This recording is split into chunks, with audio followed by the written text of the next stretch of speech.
And welcome to another edition of Unity in the Community. I'm Ernie Floyd. The Unity in the Community show embraces the city versus diverse cultural communities, the music, the arts, and healthy lifestyles. And this edition of Unity in the Community, I'm extra excited about because of the fact that it's going to inform the community about your rights.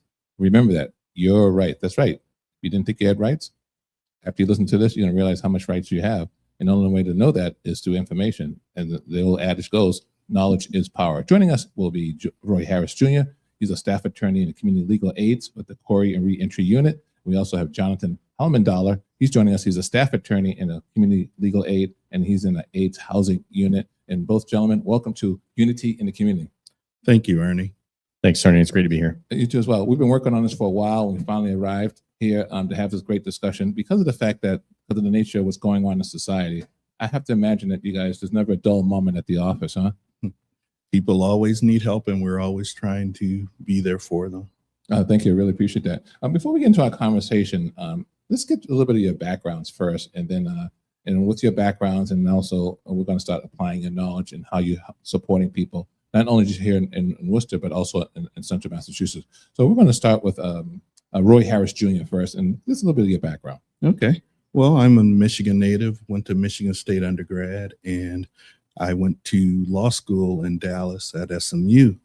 I've been in the Worcester area for about 5 years now. Started working with community legal aid not too long after that. So it's been a really fun experience getting to know the area, Central Massachusetts, and finding the good places to eat, the good places to take a walk in the park, and all of that sort of thing here. Well, the city of Worcester has actually been trying to pride itself on that. There's been a lot of changes here, so you've arrived at the right time, okay, like that too. So, and also we have Jonathan Helmendahler, staff attorney in the community legal aid. Tell us about yourself. Well, I've only been here since about October with community legal aid. I went to UNH Law for law school. Before that, I did 9 years in the United States Marine Corps. So I'm really happy to be continuing public service, with the local community, focusing on meeting people where they're at and where they live. Thank you for your service as well. So when we get to legal aid, something that attracted you both to come here, because you're not Worcesterites, as they would say, right? And something that attracted both of you to come here. And why is that? It's probably not just legal aid, or maybe it's just legal aid that's attracted both of you guys to come here. Well, for me, it's definitely just being able to, I've always just wanted to do things that I felt like make a difference, that I could go to at the end of the day and say that I actually did something important. So for me, legal aid is a way that I can see the direct impact of the things that I do on a daily basis for people's lives. Yeah. How about yourself, Roy? Yeah. So for me, when I went to law school, it was more of a sort of a thing that I came up with after being inspired by people like Thurgood Marshall. And those folks who graduated from Howard University Law School, they sort of had a philosophy that either you're helping society or you're a societal parasite. So I want to help people because I don't want to be a parasite. Not at all. So let's get down to business, okay? You both lead up two different units at legal aid. And who wants to start first? Sure, I'll talk first. Okay. I work under Alyssa Golden, who is the Corey Reentry Unit supervising attorney. And what we do is we try to help people overcome the vestiges of being justice-involved individuals. So if someone has had basically if you've been arraigned in the state of Massachusetts, there's going to be a criminal record there. So what we do is try to help people seal those records. We try to help them expunge those records. And we also try to help them when they have appeals through like housing and employment regarding denials because of their contact with the criminal justice system. Yeah, it's interesting you should say that, because sealing a record back in the day was something that was virtually impossible unless you had some higher ups and you had an expensive attorney and you really knew your rights. Nowadays, it's been a push for a long time. You can correct me if I'm wrong. And it seems as though now, not to say it's easier now, but in some sense, it can be achieved as far as sealing a record. And when you want to seal a record, what is the purpose of sealing a record? When someone says, hey, I want my record sealed, what's the benefit of that? Well, the biggest benefit is that in a lot of cases, the employers and the housing providers will not see records that exist because they will be sealed, so that generally they're going to be available to law enforcement, to courts, and to certain agencies if appropriate based on the statute. So what we found is that a lot of people historically have been denied opportunities to really sort of get back on their feet because they've had contact with the criminal justice system. And so they go up to apply for a job. They can't get the job because of their record. They go to apply for housing. They can't get housing because of a criminal record. They can't volunteer at their children's schools because of a criminal record.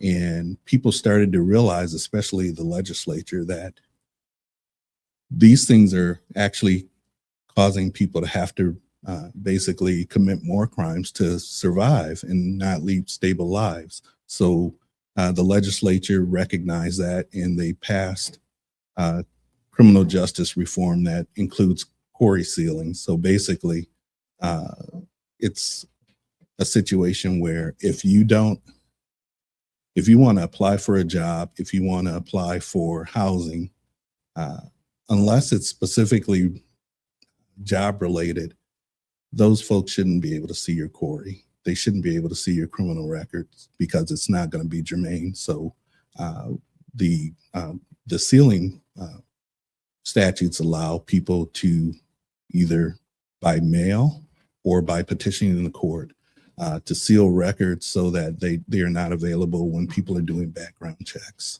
Yeah, that's interesting because of the fact that we'll say an incident took place when they were teenagers.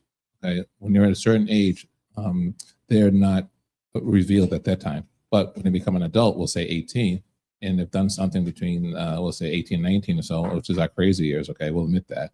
Okay, and then we'll say 20 years later, they got their act together and they're really honing in. They have a family.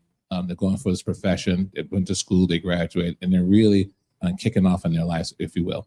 And then all of a sudden they realize and they forgot, oh shoot, this is what happened when I was a youngster. And you don't want that to carry on another 10, 15, 20 years and hamper that person from growing continually as that person is growing in the present. And it's unfortunate, you know? And so I understand what you're saying. So when it comes to Jonathan Almendahl, your staff attorney, once again, community legal aids, and when it comes to housing, they kind of go hand in hand in a sense, right? Because Roy was just talking about, we're checking the backgrounds. Where does it come when it comes to you?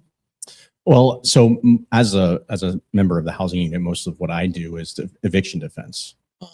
Or if it's not eviction defense, it's denials of subsidized housing.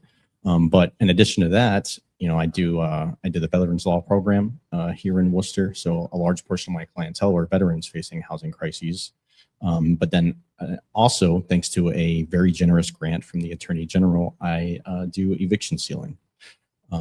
So, you know, as Roy was saying, you know, having a record, you know, that someone can look up can be a huge barrier to access to various things, whether it's employment, whether it's housing. And that's true when it comes to eviction records as well. And the legislature, you know, they recognized that fact and passed a law early last year allowing people in certain circumstances to seal their eviction records. And what that means is that it doesn't quite go away exactly, but what it does mean is that it's not a searchable public record. And that when someone is filling out an application, whether it be for housing, whether it be for a loan, whether it be for employment, they can answer no to the question, have you ever been evicted? Because that record is sealed. And so, you know, I think along the same ways, same lines as Corey reentry program, it just allows people to get back into, you know, being able to live a fully, you know, fulfilling life because they don't have that hanging over them. Okay, so it seems as though the paradigm has shifted here. Okay, whereas you have an individual who goes through life, unfortunately, they have some circumstances that take place, and as they get a little older and they start to get a little bit wiser, they want to pursue their life and move on. A lot of things have taken place. They started a family and they want to invest. They want to do a lot of good things in their life, which they're entitled to do. And then all of a sudden, this Corey thing comes up. The advantage was the person who's checking the background history will get a little bit more insight, more so what the person's telling them when they're at the appointment. Okay, when they're at the having that discussion. But then now you're saying that if the person has opportunity to seal that information, even though they're perceived to be in a good status according to what's on the application right now, what's in front of whoever the person is. It could be the landlord, it could be employment. If the person, as far as the landlord side and employment side, sees it sealed, what sign or signal does that send to that person as well? Is there a law on that side saying that, okay, even though it's sealed, you cannot consider that as an issue or as a problem as you're making this decision to hire this person or to rent to this particular person? Yeah, and that's one of the issues that the legislature really wanted to address, because the thing is that if it's sealed, for the most part, an employer or a housing provider will have no idea. They won't see the record at all. But what can happen is the employers and the housing providers, they use these third-party companies. Sometimes they're credit reporting agencies, sometimes they're leasing housing background check companies. And what they will do is sometimes, instead of going through the official query system, they will go to the court and actually look up the records, or go into the court computer system and look up the records. And they'll see something there, and they don't, really necessarily report whether it was a non-conviction, whether it was a conviction, how old it was, how new it is. They just report back to the employer or the housing provider, this is there. So what the great thing about the legislature passing this query sealing statute is that even if they hire these third-party companies to do the background checks, once the record is sealed, they won't see it. So it doesn't get held against the person at all. Okay. Are they protected against the fact that, unless you just said that in those words, so the landlord or the employer can't have prejudice against this particular individual or organization or whomever by the fact that it says a seal, I can't get access to it? Are they protected on the premise that they still won't be hired, or they still won't be able to be rented to? Are they still protected, or the fact that just because the landlord sees it, the employer sees it, they go, okay, that's a flag, forget it, I don't want to be involved? So in other words, is that person protected on the other side? Yeah, so there are protections on both sides with regard to the landlords, for example, and employers to a certain extent as well. When it comes to following the proper query protocols, if there's something that's been sealed and they didn't know about it and they hire the person, then they're going to be protected because of that. From the standpoint of the actual applicant, there are protections where the employer and the housing provider, they have to give certain, they have to go through certain steps in order to make sure that they're following the proper protocol with regard to doing these background checks, or they could potentially be held liable. Oh, okay. So they can, so on the other side, they can be protected because they can say that, oh, we hired this person created another act, we'll say, and we didn't know about it. So we're not liable as far as the company goes for hiring this particular individual. So it can kind of go that way too, as well as what you're saying. That too. So, all right. So we're going to come back. We're going to continue this discussion. Joining us on here in Unity in the Community is legal aid. And joining us is Jonathan Helmendala. He's a staff attorney in the community legal aids when it comes to housing in the housing unit. And we have Roy Harris Jr. He's a staff attorney in the community legal aids Corey in the reentry unit. And we'll have a discussion about your rights. And this is a good opportunity to be here with us on Unity in the Community, because we're going to come back. We're going to continue discussion on how you could be affected by these decisions on whether it comes to employment and or for housing. Listen to Unity in the Community on Unity 979. Worcester's Community Connection.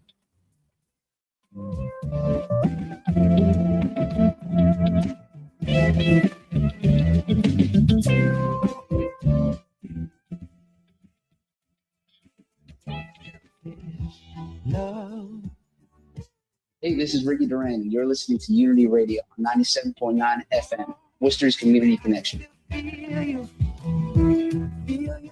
Unity Radio is streaming at WUTY979fm.org. We'd like to thank our listeners and supporters. TD Bank, America's most convenient bank.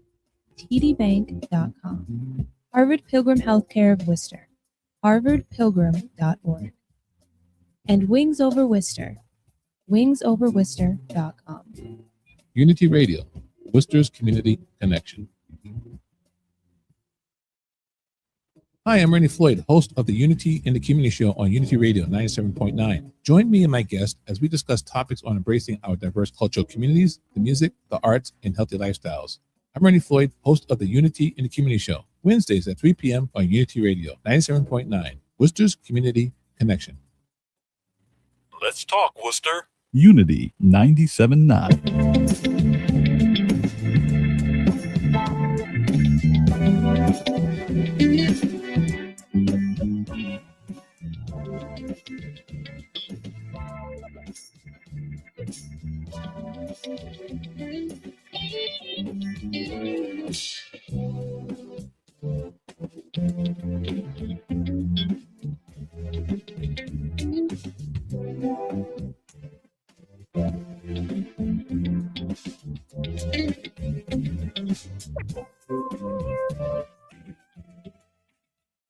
Hey, once again, welcome back to Unity in the Community. Unity in the Community Show embraces the city versus diverse cultural communities, the music, the arts, and healthy lifestyles. And joining us here on this edition of Unity in the Community is Roy Harris Jr.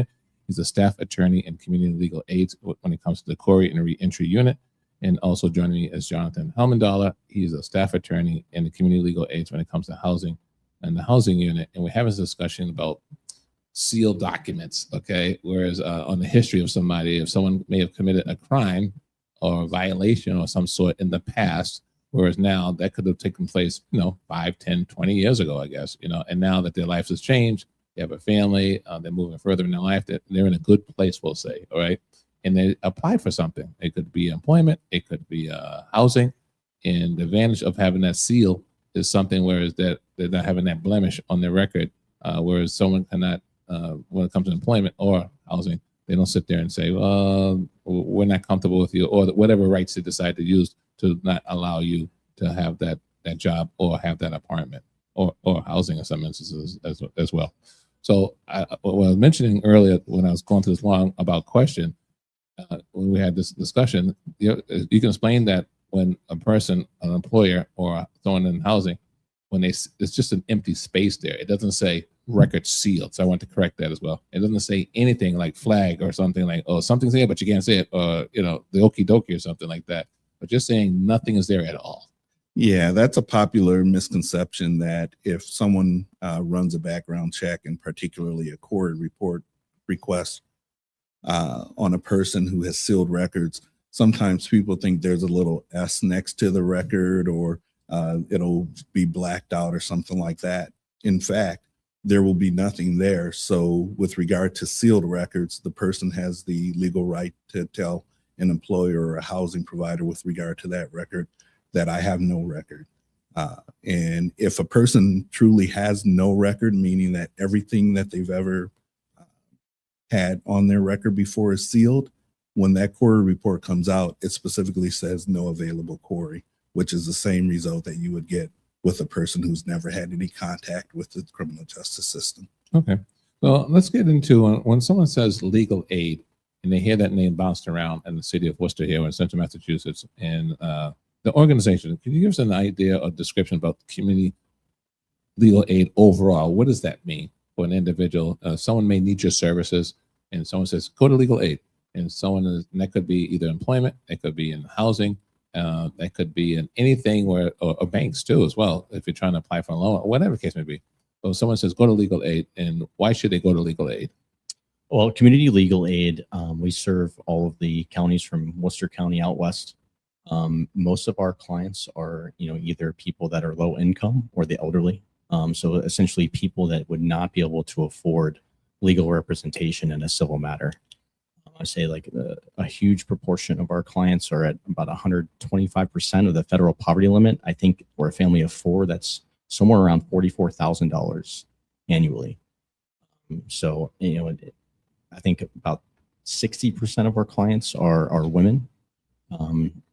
2 out of 5 are over the age of 60. So, we're talking about people that are typically the most vulnerable members of our society. Yeah. And what has come up when it comes to legal aid, community legal aid, when you're assisting this particular population? Is there a top 5 category or something, the top 10 things that come across your table when you're assisting the individuals or organizations that come across your desk? Well, the big thing is that we are the legal aid organization for these 5 counties with regard to civil legal aid. So we cover so many different areas as far as like veterans, assisting people with disabilities, people who need educational supports in school. So I think the biggest thing is that we serve the most vulnerable members of our communities, and we have different units like the family law unit, which addresses issues for survivors of domestic violence who need help to obtain protective orders to escape their abuse. We do income support work through public benefits as far as cash and food assistance programs, disability benefits, and mass health. We also help with unifying families, employment issues such as discrimination or exploitation, and kids who need help accessing education support from their schools. By far, the cases related to people's housing make up the largest area of our work. 40% of all of community legal aid's cases are housing related. These include people who are at risk of eviction or need help accessing shelter or experiencing public housing denials. That's incredible. In reference to that list there and assisting this particular population, because this population, if they don't know their rights and if they don't know that this service is available, they're in a lot of trouble.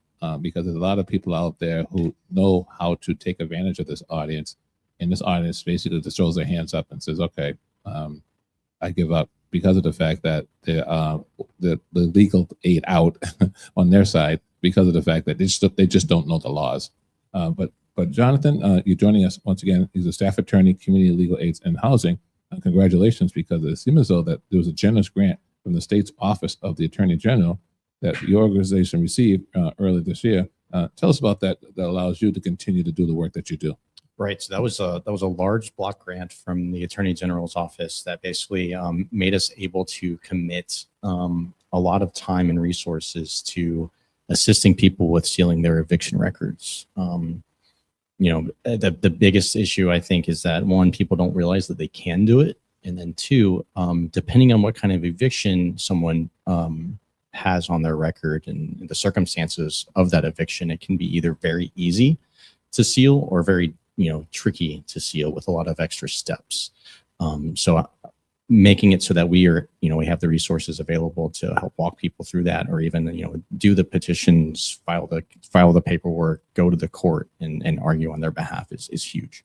So when it comes to community legal aid, when you're assisting this audience, this vulnerable audience, there's a process to seal their records from start to finish. It's not like something you start on Monday and it's done on Friday. Well, it can be. It all depends. That's like the classic lawyer's answer is it depends, right? Because there are different kind of evictions in Massachusetts. And one distinction that I really wanted to make from the Corey work is that when it comes to evictions, you can be evicted even if you've done nothing wrong. Let me paint a scenario for you. Sure, let's say you're living in one of Worcester's triple deckers. You've been living there for many years, always paid your rent on time. You've had the same landlord for all that time. But that landlord is, getting older. They don't want to deal with maintaining that property anymore, so they sell it to somebody. The new landlord, they want to renovate that unit so that they can get more rent for it. So they evict you. And it's for no cause. That's what it's called, no cause, because they're not alleging that you didn't pay your rent. They're not alleging that you did anything to violate a lease term or committed any crime. They simply want to take your apartment back so that they can do things to it and then get more rent in the future. So you go through that process and then you have an eviction on your record, even though you didn't actually do anything. I've actually heard that scenario multiple times because of the fact that, especially now, there's a lot of investors that are coming into the city of Worcester, taking over these units that are, they're old and in some instances dilapidated. And the present owner, you gave a good scenario where the person gets older and they gave a good deal on that rent because of the fact that it's not up to code, we'll say, in some instances. I know it's a big word, though. We'll say it's not up to par. How's that? And so now the developer comes in or investor comes in and says, hey, I want to buy this. And the person who's a little older and wants to just retire and go off into the sunset. And it's unfortunate that family's been there for a long time. So it's like, where do they go? Especially how tight the market is. And the fact that you raise your family there, you establish yourself there for so many different scenarios, for so many different years there. So Roy, going back to you, Roy Harris Jr., as your staff attorney when it comes to the community legal aids, when it comes to the Corey, give us some scenarios I mentioned just housing and I mentioned employment, but there's a lot of other different scenarios too when it comes to Corey, when it comes to reentry. Yeah. Basically, what I always try to tell people is that if someone's ever telling you no because of contact with the criminal justice system, if you qualify for our services, give us a call. Let us at least look at it and provide you with advice. So a lot of times the things that we're dealing with, aside from Corey sealing, is expungement, where the record not only is sealed, but it's actually destroyed so that it doesn't even exist anymore. We also help people with things like employment denials, where an employer is saying, hey, we found this on a background check. We're thinking about not hiring you or terminating you. Give us a call so that we can take a look at that for you. And then a lot of times we get a lot of cases with regard to public or subsidized housing where there's an established process for reviewing the Corey report. And if there's something on there that raises concerns about whether or not that you're qualified for that housing program, give us a call, let us look at it, and we can either walk you through the process potentially, or we can assign a lawyer to help you through that process. You know what's interesting that comes to mind is the fact that I was visiting somebody at the county jail, and I gave them my ID, and then I thought I was going to easily just walk through and fill out the papers, and you do your thing. The person prevented me from going into the jail, and they couldn't tell me. And so that I was alarmed with that. Like, okay, I can't come in there. It's kind of like this big secret thing. There's something involving you, and I couldn't account for it. And they said, well, you have to go down to the courthouse in downtown Worcester to find out what it is. I said, okay. And the period of time goes by, and I forgot to do it. And I tried to go visit the person again. There's something on your record. You have to go downtown. And I was like, really? So I finally went downtown, went to the office, and I said to the lady, there's something on my record, and they're not allowing me to go to the courthouse. And come to find out, I gave her my information. She did the background check. She says, according to this, unless you recently got a huge suntan, this is not the person I have as far as a photo of you in this particular person.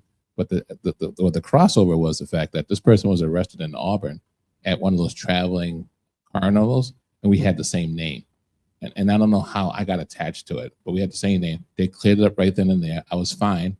And I think that's a good scenario. In my case, I didn't need legal aid, of course. And so I was able to go out and visit the person out there. But if I didn't know that, per se, and it could have been a different total scenario, I probably would have been in a lot of trouble. Yeah, the process in Massachusetts is very manual. And being human, sometimes we make mistakes. And a fair amount of the cases that we handle are where there's mistakes on a person's Corey, where it says it's a conviction, but it's a non-conviction. It's a name mix-up. I mean, John Smith, but the wrong John Smith. Situations where something's sealed, but it's sealed in one system, but not the other. So we run the Corey reports. We take a look at those things, we review those things with the individuals, and then we resolve those issues. That sounds awesome. But joining us, you just heard right there, was Roy Harris Jr., staff attorney in the Community Legal Aid's Corey Reentry Unit right here in the city of Worcester, as well as Jonathan Helmendala. He's a staff attorney in the Community Legal Aid's Housing Unit. And we're going to come back and discuss more about how you can learn how many rights that you have and what the rights you have when it comes to housing, comes to employment, it comes to anything in life. And as the old adage goes, knowledge is power. When you come right back here on Unity in the Community, right here on Unity 979, Worcester's Community Connection. Unity Radio.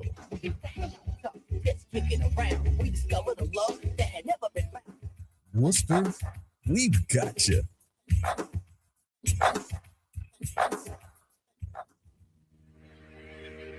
Kiva Centers is a leader in peer-led support, recovery, and mental health services, creating spaces where individuals can explore healing, rediscover hope, and embrace the fullness of who they are. Starting in Worcester, reaching all across Massachusetts, and extending to Las Cruces, New Mexico, Kiva Centers is lighting the path forward through connection, community, and recovery. Learn more at kivacenters.org. That is KIVA Centers.org.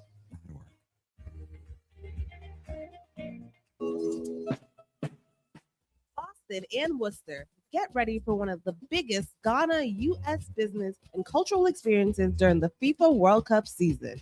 Join us for the Ghana Worcester Boston Trade and Investment Exchange 2026 happening June 24th and 25th, bringing together government officials, investors, businesses, entrepreneurs, diaspora organizations, and community leaders from Ghana and the United States.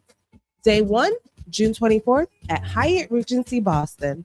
The Ghana Boston Trade and Investment Summit will feature powerful B2B and B2G networking sessions. Special guests include Ghana's ambassador to the United States. Day 2, June 25th, Worcester Common. The energy moves to Worcester for the Ghana Worcester Trade Fair, a free public event filled with food vendors, products, shopping, culture, entertainment, networking, and community engagement. This is where business, culture, diaspora, and opportunity come together. Learn more at heritagetriage.com/events. Hi, this is Raymond Lopolito, the general manager of the Worcester Smiles Football Club, and you're listening to Unity Radio, Worcester's Community Connection.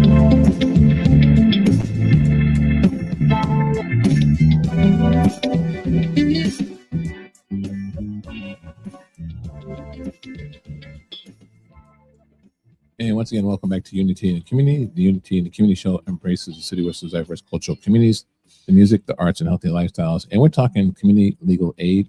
And joining us is Roy Harris Jr., staff attorney in the Community Legal Aid's Corey Reentry Unit, as well as Jonathan Helmendala. He's the staff attorney in the Community Legal Aids when it comes to the housing unit. And as we're talking about legal aid in reference to how it applies to you as an individual, one of the things is when you're trying to find out what types of services are available out there for your protection, the word Corey comes up in C-O-R-I actually. Corey is not just a word, it's an acronym for something, is that right? Yeah, that's correct. It stands for Criminal Offender Record Information. And I think there's a little bit of a misconception out there because a lot of people believe that if you've never been convicted of something, then you don't have a Corey report. Well, a Corey report is Massachusetts' version of the criminal record. And essentially, if you've been arraigned, there's a record that's been made. That may not be a conviction record. It could be a record of dismissal, a record of non-pros, a record of no probable cause, but it could be out there. So we were talking a little bit earlier about how some people have information out there on them that they don't even know about. Like you mentioned, you had to go down to the courthouse to clear up something and found out it wasn't even about you. So what we do is we run the Corey report, which is the official system here in Massachusetts, and anything, any criminal record that's been created in Massachusetts in state court is going to be on there. And then we can review it and we can make sure that it's accurate, whether or not it's eligible for sealing. And we can also give information on a roadmap for preparing yourself to seal that when it's eligible. Well, I find that to be pretty interesting because of the fact that, especially nowadays, and you always see scenarios of people being pulled over, and just imagine you're driving and minding your own business, and they pull you over for whatever reason, and you're not cooperating due to the fact that there's always tensions in that nature. But then they end up running your report, and you're sitting there, you really don't know, but they're not going to believe you. They believe that you do know, and before you know it, that's when this thing spirals and goes out of because of the fact of the scenario. And so is there some way or how people can check the Corey so they can make sure that, something, let me do a refresher and find out if I do have something on my list here that I'm not aware of. Yeah. And, for a system that was designed to be handled by non-lawyers, the process of, sealing records and reviewing the records is sometimes unnecessarily confusing for people. So what I always say is, if you qualify for our services, give us a call, let us run your Corey, let us review it as, legal professionals so that we can give you the specific advice that applies to you, and we can take action on your behalf and no cost because we are the free legal aid service in the area and handle that. Other than that, a person can go to the iCorey website and they can actually run their own query. Normally, it's like, I believe it's $25 to run your query. However, if you qualify for a waiver of that fee, it's free. So that could be if you have Mass Health, if you have any benefits through the transitional agency, through the emergency agency, if you get SSI, or if your income is under 125% of the federal poverty guidelines. So you can get it for yourself. You can review it. You can submit the query sealing form if you qualify for it on your own at no cost, because there's no fee to apply to seal your record. But if you qualify for our services, it's always a good idea to have professionals take a look at it for you. So people think that you can seal everything. So I presume that there's all types of different cases or in reference to trying to seal something.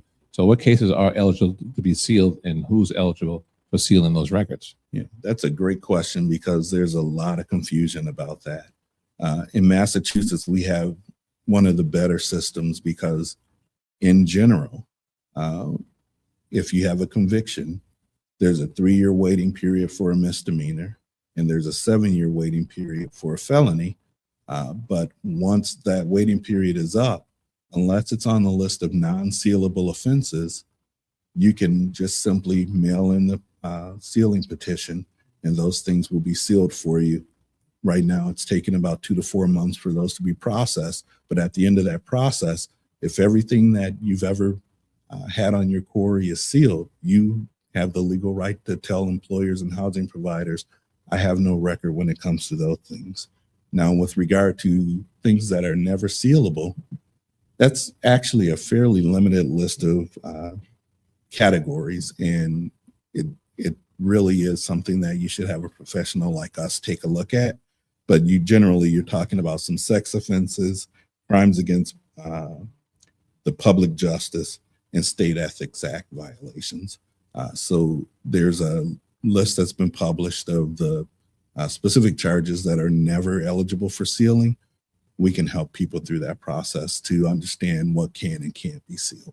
Well, you mentioned it earlier, you don't need a lawyer to seal your criminal convictions, is that right? You can go on the website and seek the information, but at the same time, it's going to cost $25, but that could be waived, and you just explain that.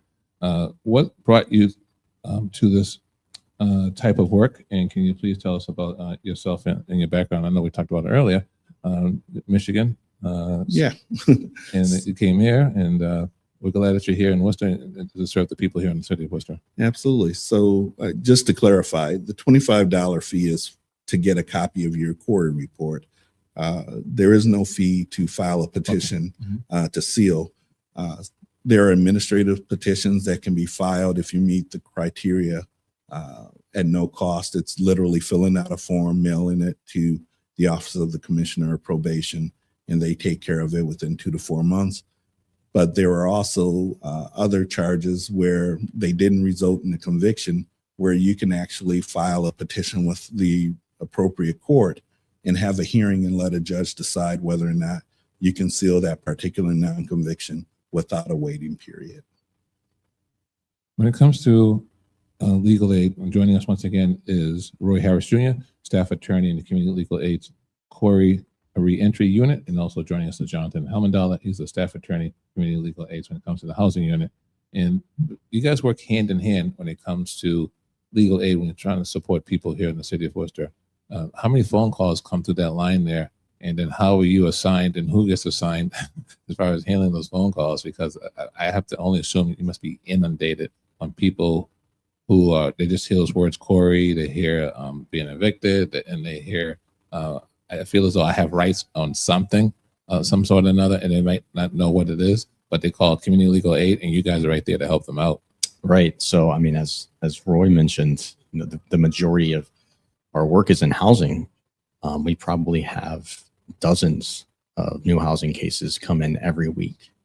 And that's, you know, split up between about, you know, a dozen or so staff attorneys. So there's always lots of work to be done. And even that amount represents probably a fraction of the actual, you know, eviction cases and other housing related cases that are going on just in Worcester County.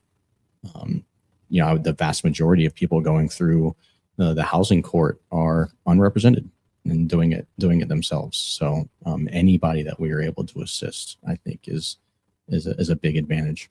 Is there another community legal aid throughout Massachusetts?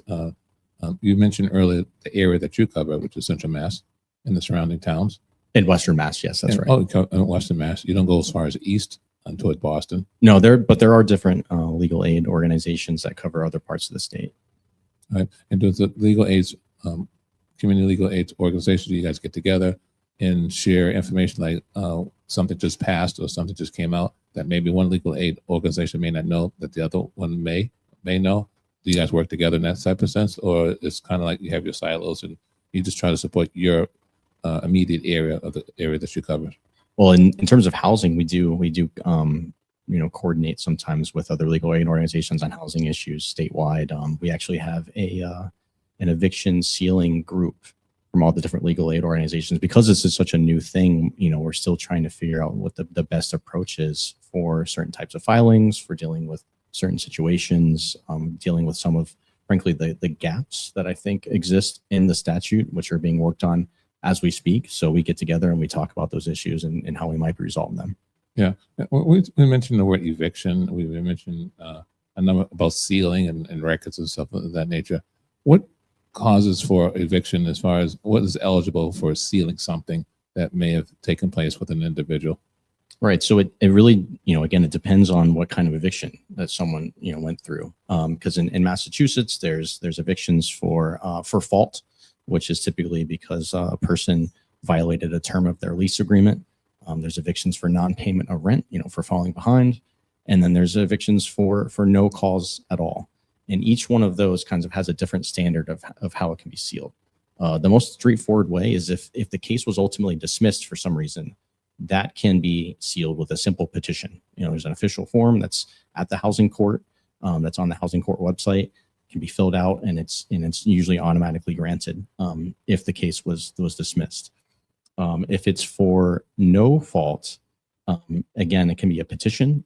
Notice has to be given to the former landlord because they have an opportunity to object if they want to. And if they do, then a hearing is held where both parties go in front of a judge and make an argument for why or why not to seal the record, and the judge makes the determination.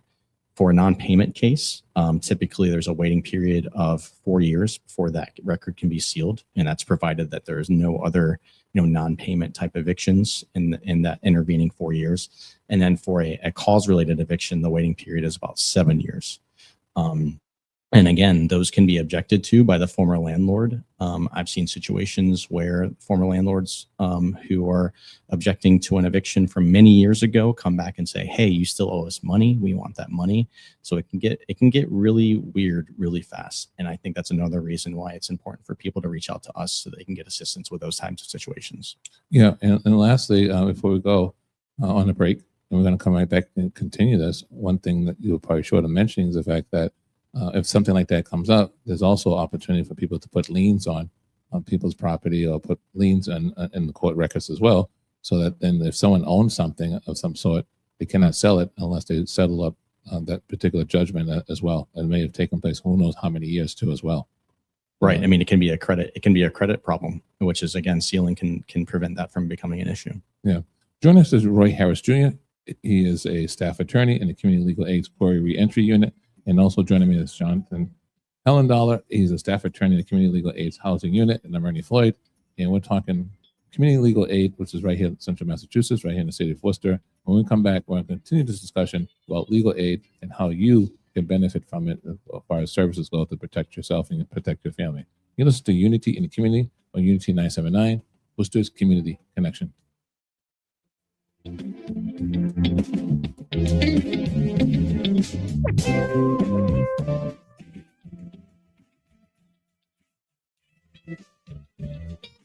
Telephone man, there's something wrong with mine. What's up, Worcester? I'm Angela Gray, and you're listening to Unity Radio 97.9, Worcester's Community Connection. When I dial my baby's number, I get a click every time. Activa la radio y Unity Radio 97.9 FM te invitan a escuchar el bloque latino todos los sábados de 7 de la mañana hasta la 1 de la tarde por los 97.9 FM en la ciudad de Worcester.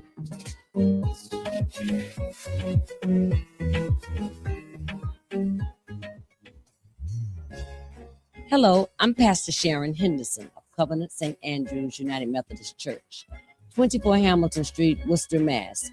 We welcome you to worship with us every Sunday at 10 a.m. Let's worship together and love one another. I'm Sharon Henderson, pastor of Covenant St. Andrew's United Methodist Church, 24 Hamilton Street. We welcome you to worship with us at 10 a.m. every Sunday. Let's do it together and let's make peace. Boston and Worcester, get ready for one of the biggest Ghana U.S. business and cultural experiences during the FIFA World Cup season. Join us for the Ghana, Worcester, Boston Trade and Investment Exchange 2026 happening June 24th and 25th, bringing together government officials, investors, businesses, entrepreneurs, diaspora organizations, and community leaders from Ghana and the United States. Day 1, June 24th at Hyatt Regency Boston. The Ghana Boston Trade and Investment Summit will feature powerful B2B and B2G networking sessions. Special guests include Ghana's ambassador to the United States. Day 2, June 25th, Worcester Common. The energy moves to Worcester for the Ghana Worcester Trade Fair, a free public event filled with food vendors, products, shopping, culture, entertainment, networking, and community engagement. This is where business, culture, diaspora, and opportunity come together.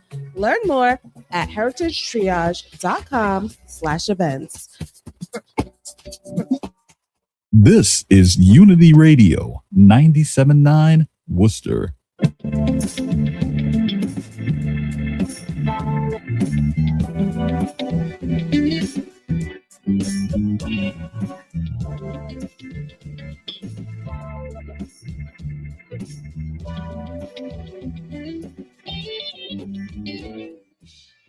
And once again, welcome back to Unity in the Community. I'm Ernie Floyd. The Unity in the Community show embraces the city, which is diverse cultural communities, the music, the arts, and healthy lifestyles. And joining us is Roy Harris Jr.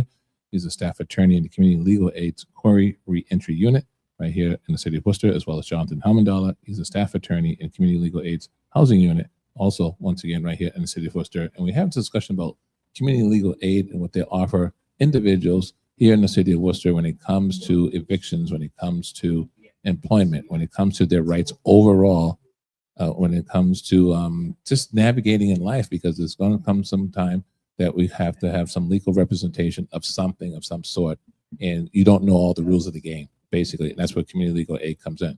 But at the same time, community legal aid is going to determine whether, I wouldn't say the word worthy, they have to determine whether this case can go forward, or can determine whether they can support a particular case or not. So the question is, when do you determine whether something can be supported or when something cannot be supported? But in a sense, not supported, but you can still give advice to say, hey, by the way, go here and there, but you're still able to help them all the way around somehow, some way. Yeah, I mean, if it was up to us, we would not turn anybody away. I mean, some people simply aren't eligible for our services if they're, over income or for other reasons. But ideally, we help everybody as much as we can. We kind of have to look at it because of the sheer amount of cases out there. We will take a look at the individual facts and circumstances and kind of decide, well, do we need to maybe just provide this person with some advice about what they should do? Should we represent them fully as they go through the court system? Those are discussions that we have to have on a weekly basis. But yeah, ideally we'd be able to help everybody, but we would just need a lot more people for that. Yeah. But going by determining whether you can support that person or not, there's various different degrees of that, of course. What will determine whether something that you can seal versus something that you can't seal? Well, when it comes to the sealing work, I've really not ever encountered situations where I just couldn't help somebody. Pretty much the only roadblock there would be, say, if their case simply wasn't eligible because it hasn't reached the statutorily required amount of time, for a case. And then I just have to tell them, hey, this is the date. in which you can seal your record. So either, you can do it then or you come back to us. Yeah. What's the makeup of the office here in Central Massachusetts when it comes to the community legal aid?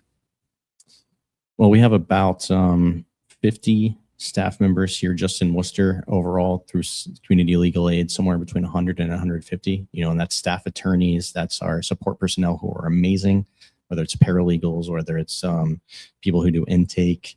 We have interns who do fantastic work. And then all of our administrative personnel above us who kind of like do the business side of things.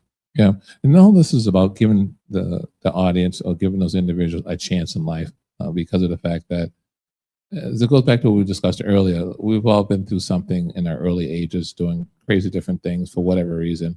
And then eventually people turn their lives around later stages in their life. And as I mentioned earlier, they have a family or they have some investments or they're looking to do other different things. And it comes across a time, or there is a time where there has to be a background check on some particular instance that you're trying to pursue. And some people start shaking and shivering because of the fact that, okay, I didn't take care of that as far as maybe sealing it. And or the fact that if it's on there, it may affect the fact of them going further in life, whether that could be an apartment. Did that affect them as far as real estate too, as far as buying a house? I mean, yeah, it's credit. I mean, it can be a credit issue. Yeah, it can affect everything when it comes to, trying to get a mortgage, a loan, something like that. Yeah. Right across the board there. So there must be some counseling sessions that you offer there too. And how can people find community legal aid? We've been talking about community legal aid in a lot of different aspects, but how can they find you? Yeah, so we're the nonprofit, nonpartisan, free civil legal aid program serving the elderly and low-income individuals and families. So if you're in our 5 counties and service area and you believe that we might be able to help you with a civil legal matter, you can go to our website, communitylegal.org, click on the Get Help button, and you can submit either an online inquiry or you can give us a call. Where on that website it lists the hours that our intake unit is available, or you can just call 855-252-5342. Yeah. Does it come down to some instances where people say, is there a success rate that community legal aid is able to support an individual? Is there a category and for that too as well? Yeah, I mean, people often ask us, what's your success rate? And, we don't really measure our caseload by, a criminal attorney who, how many people didn't get convicted versus how many people did get convicted. We measure our success by what were the client's goals and were we able to accomplish those? And we do a really good job at that. Yeah. So what's the future for community legal aid? How long has community legal aid been in existence? That's a really good question. I mean, it goes back in different iterations for quite a few decades, actually. Not necessarily as community legal aid, but there were predecessor organizations, before us. Mm-hmm. So is there a future goal in reference to, because organizations evolve over the years, and where it was years ago could be different to where it is today. And of course, going in the future, it could change again. There must be some type of mission or some type of goal or some type of something, whereas what do you want to do as far as be successful and continuing the services for the city of Worcester? Yeah. I think the primary thing is that we want to continue to do what we do, which is, provide free legal assistance to people who cannot afford an attorney in civil matters. That's why we exist. That's what we'll be doing as long as we have the opportunity to do so. Yeah. And so you also have the service, community legal aid, because of the fact that someone may not be able to afford an attorney. So that comes where you come down to that situation, whereas you are the attorney. That's why you have that in the office. Is that right, Jonathan? Whereas you as an attorney could be that attorney that that person cannot afford. That's right. And I just wanted to add on some of the stuff Roy said about how to get in touch with us. In terms of housing, we have a lawyer for the day program at the housing court on Thursday mornings from 8:30 to about 1:30. We'll be doing eviction sealing clinics and other type of housing clinics in the future, and those things will be posted to our social media and website as they come up. And then also, because I deal with veterans issues a lot, I hold a in-person clinic at the Worcester VA on Belmont Street every Wednesday from noon to 3 p.m. typically. So you are present there at the Worcester County Courthouse, and people may not be aware of that. And so versus coming to your office, that might be a little bit harder for people sometimes because maybe some people don't even know you exist. How do people know that you're out there and how you're available? That's why we're here. We do outreach as much as we can. Any community organizations that believe that they could benefit from my unit particularly, which is Corey Reentry. They have individuals who may need to know their rights with regard to Corey sealing and such. Feel free to reach out to us. As I mentioned, our phone number is 855-252-5342. We're talking a lot about a situation when it comes to Corey. We talked about evictions. We talked about some of the challenges that you may have on your record. Does that matter what age you are when it comes to having a record or having something that has to be sealed? You have to be a certain age to be eligible to have it sealed? Or does it matter? Yeah. In general, no. Juvenile records are separate. So in general, what we've been talking about today is adult criminal records in the state of Massachusetts. So that is what we primarily focus on. But if someone has a juvenile record they want to seal, they can definitely reach out to us and we can help them through that process if they qualify. Well, I'd like to thank Jonathan Howendala as a staff attorney in the Community Legal Aid's office right here in the city of Worcester in the housing unit, as well as Roy Harris Jr., staff attorney in the Community Legal Aid's Corey Reentry unit. I've learned a lot of information between you two. And you guys do some great work, and hopefully that you're able to support those individuals, the vulnerable community, as you would say, and at least give them an equal hand up, if you will, to combat some of the different things that they're confronting on a regular basis, and so that then they could be successful going forward in life. Thank you for having us. Yes, thanks for having us. It's been a pleasure. Thank you. Once again, Roy Harris Jr., a staff attorney in Community Legal Aid's Corey Reentry Unit, as well as Jonathan Howendala. He's a staff attorney in Community Legal Aid's Housing Unit. And if you happen to be going to the courthouse, they are located in the hallway there, in one of the offices. Just go there as well. And also they're located at 370 Main Street, downtown Worcester. And so thank you for joining me once again. You've been listening to Unity in the Community. I'm Ernie Floyd on Unity 979, Worcester's Community Connection.